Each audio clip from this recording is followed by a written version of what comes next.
Keluarga artis sekaligus DJ Dinar Candy menjadi korban gempa yang mengguncang Cianjur, Jawa Barat pada Senin 21 November 2022. Bahkan adik Dinar Candy dikabarkan hilang pasca gempa berkekuatan magnitudo 5,6 menggoyang wilayah Cianjur. Hal tersebut disampaikan Dinar Candy melalui akun Instagram pribadinya.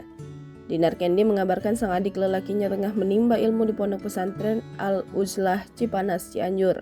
Ia meminta bagi siapapun yang menemukan sang adik dapat menghubungi nomor yang dicantumkan. Perempuan 29 tahun itu juga meminta kepada siapapun yang menemukan sang adik untuk membawanya ke rumah sakit bila dalam kondisi luka. Sampai saat ini, kata Dinar Candy, keberadaan sang adik dengan akun Instagram @tetenggiri belum ditemukan. Dalam unggahan lainnya, perempuan bernama Dinar Miswari itu mengabarkan semua nomor telepon sang adik tidak aktif. Ia pun hanya bisa berharap sang adik dan keluarganya dapat selamat dari gempa Cianjur. Dalam unggahan tersebut, Dinar Candy juga mengunggah sejumlah foto sang adik. Termasuk saat adik Dinar Candy tengah berada di atas panggung membaca kitab. Postingan Dinar Candy itu pun lantas menuai respon dari sejumlah warganet termasuk para artis. Mereka berharap agar keberadaan adik Dinar Candy lekas diketahui dan kondisinya selamat. Sementara itu, dikutip dari wartakotalive.com, Dinar Candy menyebut keluarganya tinggal di daerah Cipanas, Cianjur, Jawa Barat.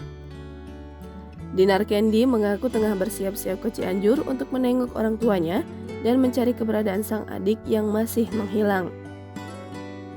Sementara itu, hingga pukul 20.00 waktu Indonesia Barat tercatat ada 162 orang meninggal dunia akibat gempa Cianjur.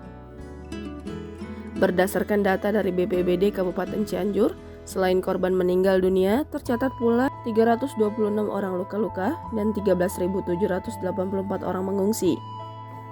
Selain itu, ada 2.345 rumah dan bangunan mengalami rusak serta 2 hingga 3 lokasi jalan yang terisolasi. Sementara jalan nasional dilaporkan sudah kembali normal. Dilaporkan juga 2 gardu listrik padam dan hanya 1 yang berfungsi. Hingga saat ini, pendataan dan evakuasi masih terus dilakukan bersama tim SAR gabungan. Jangan lupa subscribe, share, komen, dan like ya!